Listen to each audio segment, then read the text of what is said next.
Piles కానీ, fistula ఉన్నప్పుడు మనకి ఎలాంటి సింప్టమ్స్ ఉంటాయి? మంచి క్వశ్చన్ అన్నారమ్మా. పైల్స్ పెయిన్‌లెస్ బ్లీడింగ్ ఏముండదు.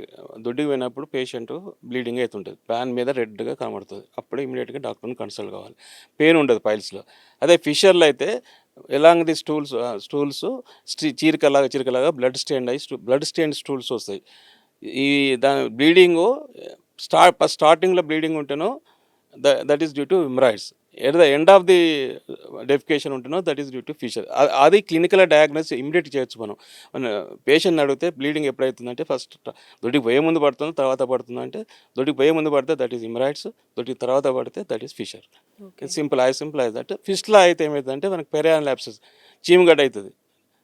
సివియర్ కూర్చొని ఇట్లా మనలాగా కూర్చొని కూడా లేరు వాళ్ళు.